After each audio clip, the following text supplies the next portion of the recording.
Welcome back to How We Got Here. This podcast is sponsored by the Virginia Museum of History and Culture. Journey through Virginia's rich history and discover hidden treasures. You can learn more at virginiahistory.org.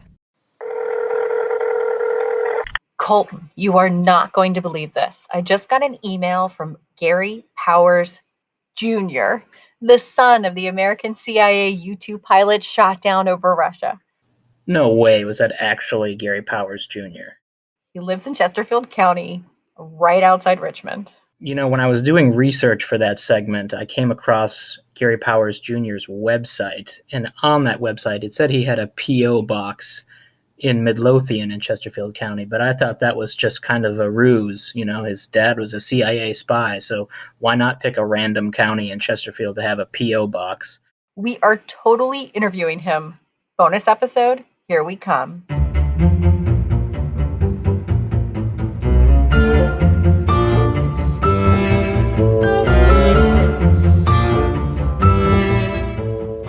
Nothing like listening to a phone call between me and my executive producer, Colton Weekly. Hello, everyone. Welcome to this surprise bonus episode of How We Got Here.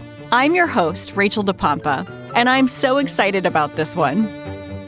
In episode 4 of season 3, we told you the amazing and breathtaking story of Francis Gary Powers, the American CIA U-2 pilot shot down over Russia in May of 1960. Powers was held captive for nearly 2 years until he was traded for Russian spy Rudolf Abel. You can go back and listen to the full story in that episode, but we jumped at the chance to sit down with Gary Powers' son. So we are here with Francis Gary Powers Jr. Mm-hmm.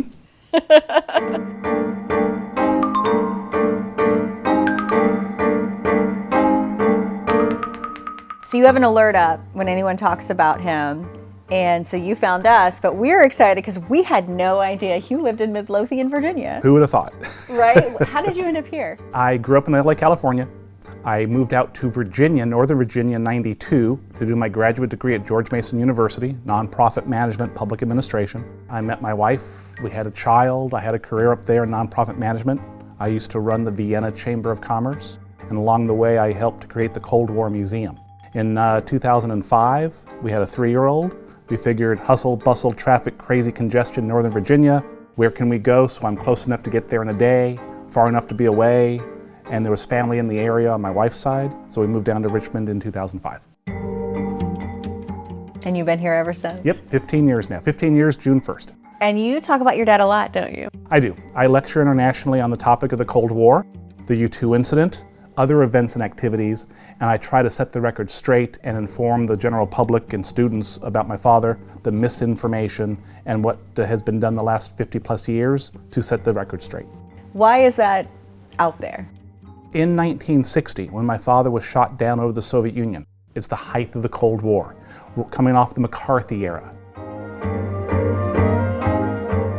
Espionage was in the headlines because Dad got caught spying for the US government, CIA, being shot down over the Soviet Union. At the time, international incident. President Eisenhower gets caught lying. Dad ends up 2 years in a Soviet prison and then is exchanged for a Soviet spy. So the height of the Cold War, espionage, intrigue, it was easier to blame the pilot than to have to admit that we were behind the Soviets in their missile technology. That yes, in fact, the Soviets did have the capability to shoot down a U-2 at 70,000 plus feet. In addition, easier to blame the pilot than to have to further embarrass a president of the United States, Eisenhower.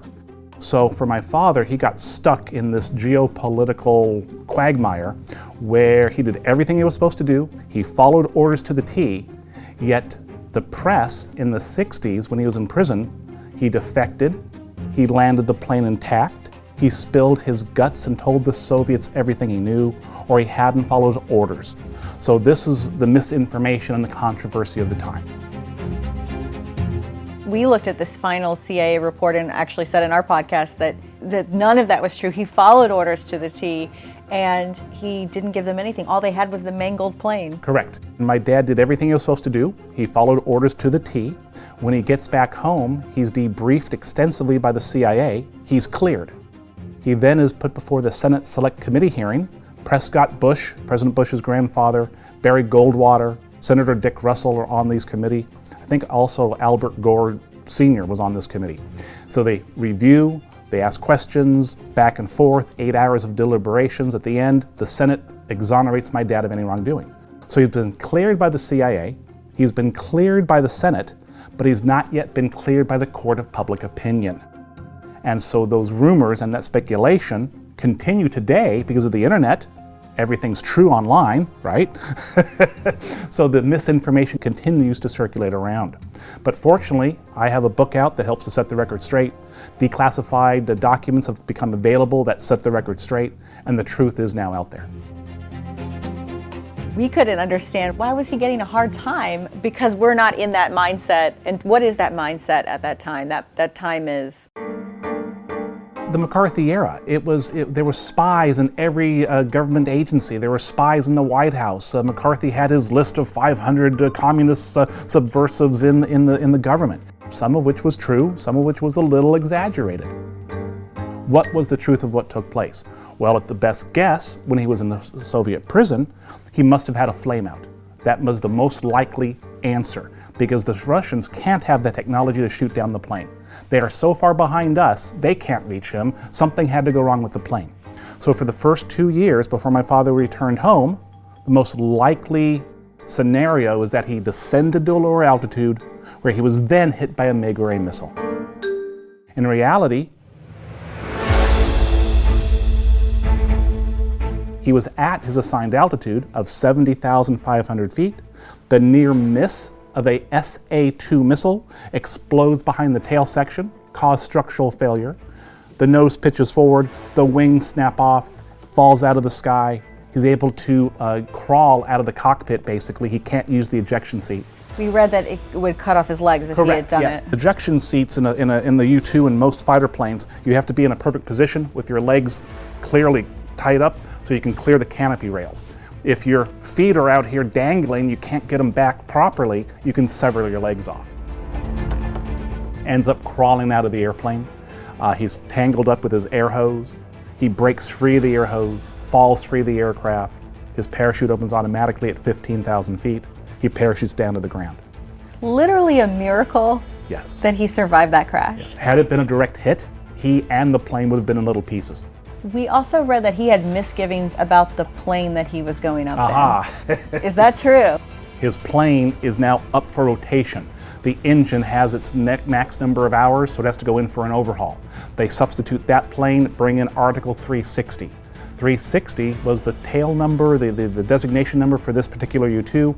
It's the one that had belly landed in Usugi, Japan, in the glider field. It always seems to have something going wrong with it. Of course, that's the plane that is in rotation for the May 1st flight. Not the best choice, and as a result of using that plane, the autopilot did malfunction a bit. So Dad had to fly manually from about 1/4 of the trip to halfway through the trip. Dad lands on the outskirts of a collective farm. The farmers are working the fields. They rush up to him. They help him with his backpack, his parachute, his helmet. They start to ask him questions in Russian. They think he's one of theirs. Doesn't speak Russian, so Dad shrugs his shoulders. This makes one of the farmers a little nervous. Who is this guy? Falls out of the sky, doesn't speak our language. Holds a pitchfork up near him. A few moments go by, Dad's able to communicate USA, so they know he's an American. A car shows up. 2 men get out, put him in the back seat, and they take him to the local police there in the city that call the KGB, who later that afternoon come and pick him up and take him to Moscow, to Lubyanka prison. Lubyanka prison is the infamous KGB prison, part of and adjacent to the KGB headquarters in downtown Moscow. Do you know how he was treated in that prison? Oh yes, Dad and I talked about his treatment when he was alive. He died when I was 12. So I have very vivid memories of talking to my father and getting answers from him. In 1970, My father wrote this book called Operation Overflight that details his account of what he went through. So when I was 10 years old in 75, I would read a couple of pages or a chapter. Dad would come in to tuck me into bed, and I would ask him questions about what he went through. Some of the questions would deal with, Dad, were you tortured? And he said, no, I was not physically tortured. There was no physical abuse, but there was bright spotlights, there was grueling questions, there was mental games trying to get him to cooperate, sleep deprivation, things like that.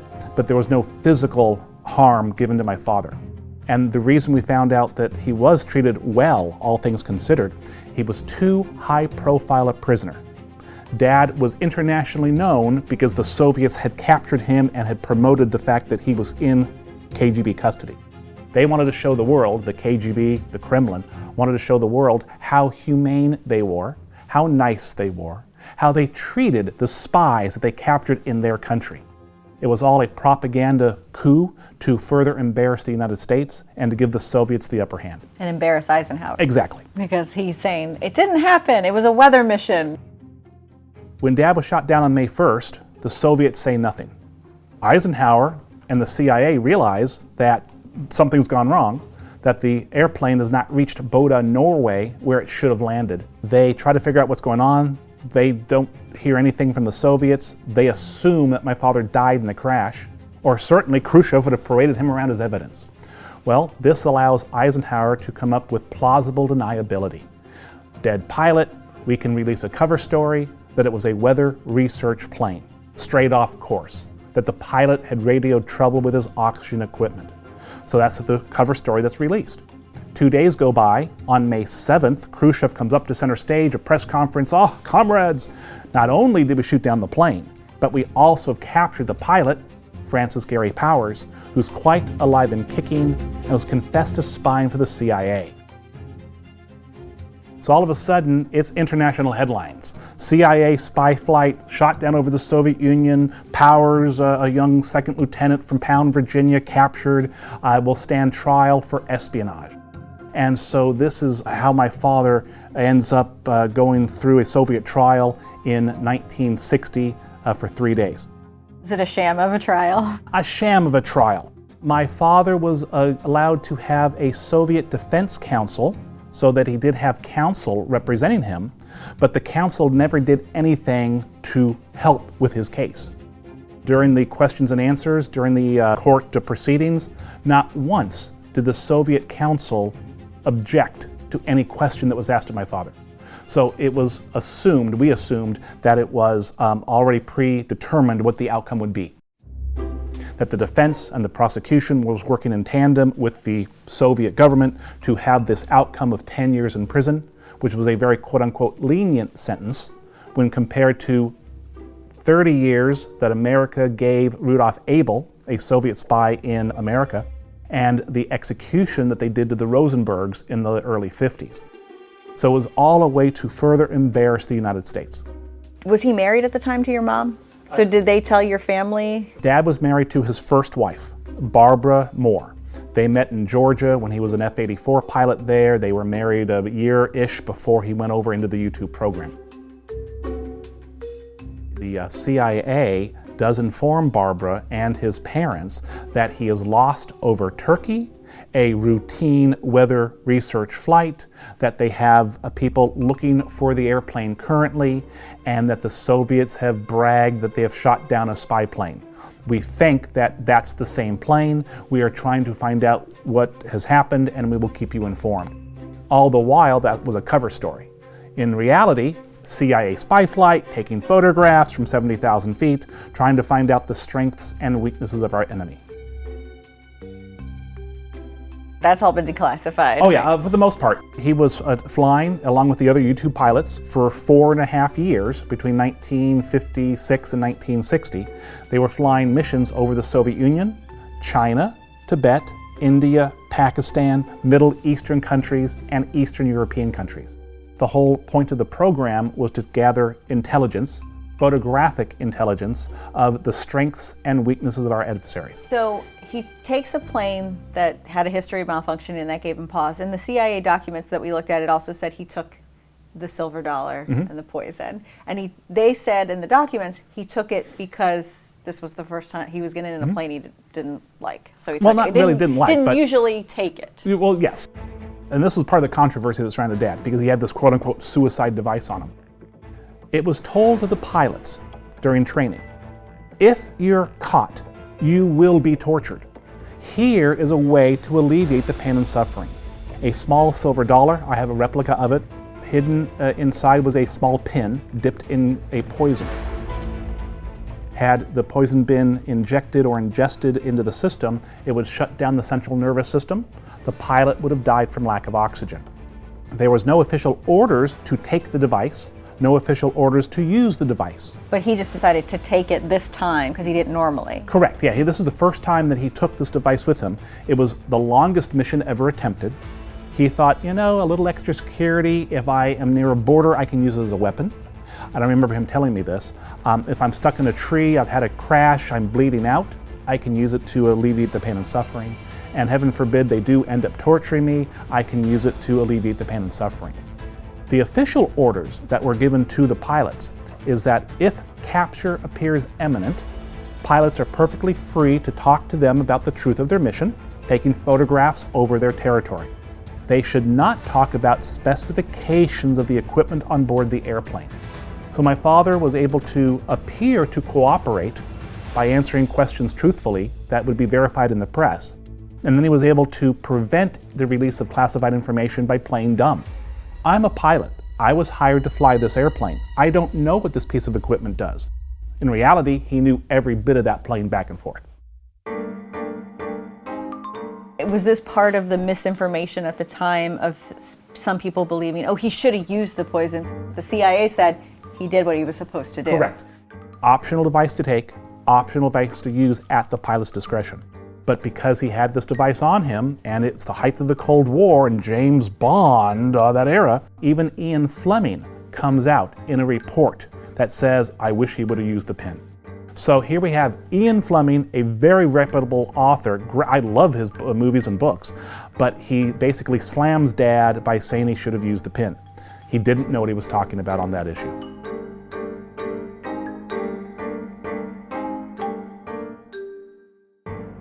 And if he had used the pen, you wouldn't be here. I wouldn't be here. Exactly. So had my father used that pen, I wouldn't be here. So I'm really glad he didn't use it.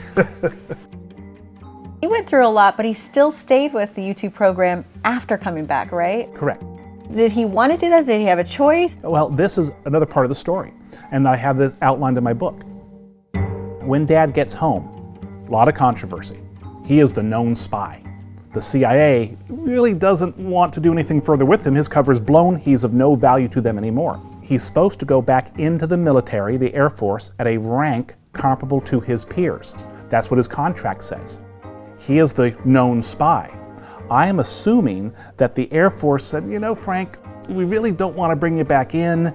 If we do, then we will be accused of employing spies. So Dad is like persona non grata. He's a hot potato. Nobody really wants to deal with him. He's too controversial, too toxic because of all the negative press and all the misinformation out there.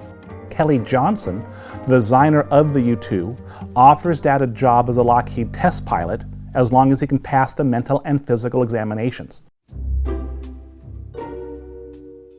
Dad passes with flying colors, no ill effects from his incarceration. And that's how he became a U-2 pilot, test pilot for Lockheed between 1963 and 1970. And then 1970, what does he go do? In 1970, he writes his autobiography, Operation Overflight. Tells his story. For the first time. Originally, he was offered like a six-figure advance in 1962, which was a lot of money for that time period.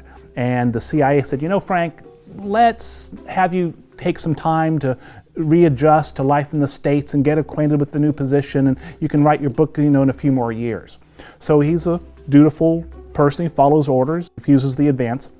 And then in about 68, he's thinking, I want to tell my story. He writes a letter or two to the CIA. I'd like permission to write my book. No answer. Then, after about 3 times of writing for permission, he writes a letter saying, I'm going to write my book. If you have any questions, please let me know. He gets a response that basically says, "Thank you for letting us know. We wish you well with your endeavors. Please put it before the review board as per your contract." So in 1970, Dad puts it before, or 69, puts it before the CIA review board. The same month that the review board reviews his book, he's let go from Lockheed. Coincidence? My father didn't think so. And documents have come to surface, which I've outlined in my book that I've written, that do connect the CIA, the Air Force, and Lockheed in trying to help Dad to get back on his feet. Someone in the government, I believe, did not appreciate the fact that Dad told a story, and there were repercussions. Because the CIA never likes their story told.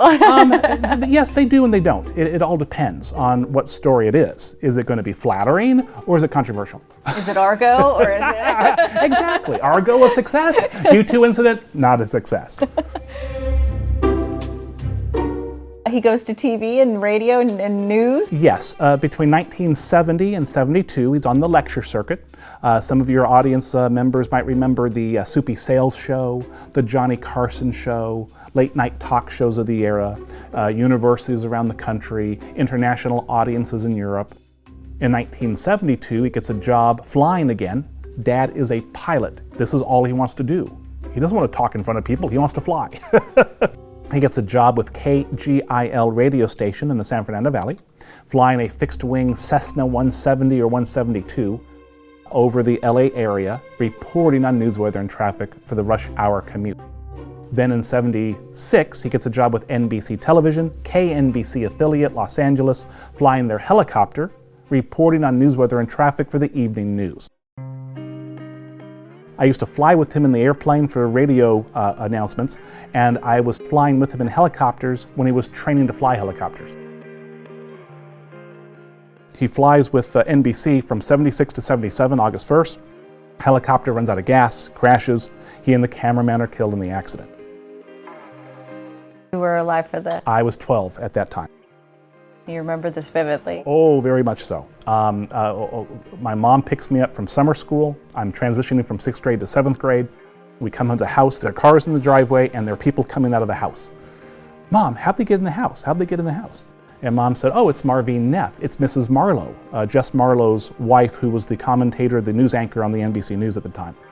So we're bringing groceries into the house. Mrs. Neff and Mrs. Marlowe are saying, "Hey, Sue, you better sit down. Let's sit down." She's going, "Oh, have a drink, have this, do that, I'll get you something." And then all of a sudden, like the light bulb went on in her head. She knew something had happened. And she looked at him, and I'm watching her, and she says, "Is it Frank?" And they kind of shook their heads and didn't know. And she said, "If he's alive, take me to him. If he's dead, let me know." And all they could do was shrug their shoulders. Because they didn't know at the time. They just knew it went down. Well, they knew, but nothing had been confirmed. And they didn't want to be the ones to break that to my mom. And they're news reporters. Yes. And so eventually Mom realizes that the worst has happened. I am shuttled over to a friend of mine, Chris Conrad, who I've known since 2nd grade, still a very dear friend. When I'm there, Mrs. Conrad comes home. Mrs. Neff was just dropping me off, and she whispers in Mrs. Conrad's ear that something had happened to Frank, my dad. Mrs. Conrad comes up and gives me a big old bear hug. And it's like, oh, and that's when I start to cry, knowing that something had gone wrong. Later that afternoon, maybe an hour or two, the phone rings. It's Mr. Conrad. Mr. Conrad is better known for his time in television with Wild Wild West, Baa Baa Black Sheep, Robert Conrad knocked the battery off my shoulder. He gives me a pep talk on the phone and basically says, regardless of what you hear, don't let other impressions sway your judgment of your father. He's a fine young man. He gave me a little pep talk in this situation. Is that because the news media at the time would start to bring up his history, obviously? Oh, the controversy. The controversy, because you'll remember Francis Gary Powers. Mom really set me straight when I was growing up. We'd sit down and talk about what took place, and she would try to inform me the best she could. But she, again, was CIA, and she was under obligations not to inform outside people of what she knew. This was a little different circumstances that I'm the son, Dad has just passed away, there's a lot of controversy out there. So when I'm growing up in high school, she's basically telling me the truth of what took place. So 2 CIA parents. Yes. How do we know you're not CIA? I am not. You can take it for what it's worth. If I was, I'd probably be retired by now. And you still honor your dad every day by what you do with telling his story. I guess it is honoring my dad, and I'm glad that I was able to do that. As a result of my efforts to help set the record straight, I end up doing 25 years worth of research. My book, Spy Pilot, comes out in 2019. It takes Dad's reputation from infamy and controversy to that of an American hero. There's a little movie out there. A little Spielberg movie, yes. Just a Spielberg movie. Who No would have big deal. Steven Spielberg ends up doing a movie in 2015 called Bridge of Spies. When I first find out that Spielberg, of all people, is looking to this movie, I'm thinking, he's not going to do this. Why would he do this? He has no reason to do this. Well, he did have a reason. And he ends up doing this movie. And I'm going, oh crap, how do you get in touch with Steven Spielberg? You just can't pick up the phone and call him. He's a very busy man. But I want to let him know that we have concerns. I resort to Google. I find his name, his movies. I find people who work on his movies. I find some of their names. I find some of their email addresses. I send out an unsolicited email. Hi, Gary Powers Jr., looking to get in touch with Mr. Spielberg about this movie Bridge of Spies that will portray my father.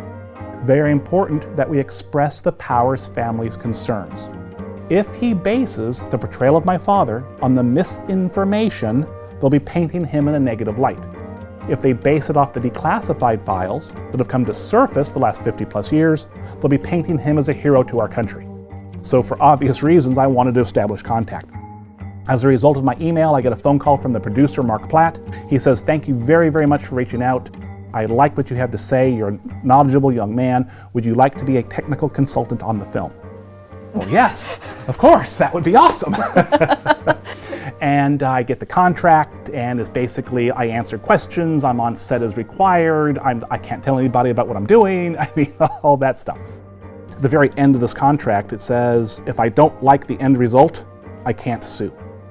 I'm going, oh boy. So you give away your rights. Yeah, give away my rights, use the family's name, and all of a sudden they can do whatever they want. So I thought long and hard, and I figured it was more important to be a part of this production and try to steer them in the right direction. If I had walked away, I'd have had no say whatsoever. So I do sign the dotted line. I'm a consultant on the film. I actually do a little cameo in the film when the hangar doors are opening up for the pilot to go out to his May 1st mission. I'm in a suit. I'm escorting the pilot out with a clipboard. I'm a secret agent man. So you are escorting your dad out in the movie. Yes, yeah, very surreal. That's amazing. It was a wonderful experience getting to talk with Spielberg, with Hanks, with Austin Stoll, who portrayed my father, the young actor, and even Mark Reliance, who ended up winning an Academy Award or an Oscar for his portrayal of Rudolph Abel, the Soviet spy my father was exchanged for. How'd they do? They did fairly well. Now, at the very beginning of the film, it says, inspired by true events. The U-2 incident and my father's involvement along with Rudolph Abel through Spielberg's eyes. And it's his adaptation of the true events as seen through public opinion, newspapers, consultants, and books of the time period. So overall, we like the movie. The big picture is historically accurate. The details of each scene, it's Hollywood, so it's not 100% accurate. We want to thank you for being on our podcast. This has been wonderful. For more information, your viewers and or your listeners can go to garypowers.com. They can go to spypilotbook.com. And for more information on the Cold War Museum, they can go to coldwar.org. This podcast is recorded by WWBT NBC 12 in Richmond, Virginia. Thank you to Digital Director Kate Albright and Executive Producer Colton Weekly for yada yada yada, the usual. Bonus shout out to photojournalist Dan Hefner for helping us get this interview and making a TV version so you can watch over at NBC12.com. And thank you to Francis Gary Powers Jr. for sharing your father's incredible and heroic journey with us. Steven Spielberg, if you're listening, This is your second shout out on our podcast. Just saying. If you like this podcast and you use Apple Podcasts, rate and review us. It really does help others find us. If you have any questions or ideas, email us at howwegothere@nbc12.com. And if you've listened this long, you deserve a treat. We have another bonus episode dropping at the end of September. This one was created by popular demand. You ask, we deliver. We'll be back in your life in September.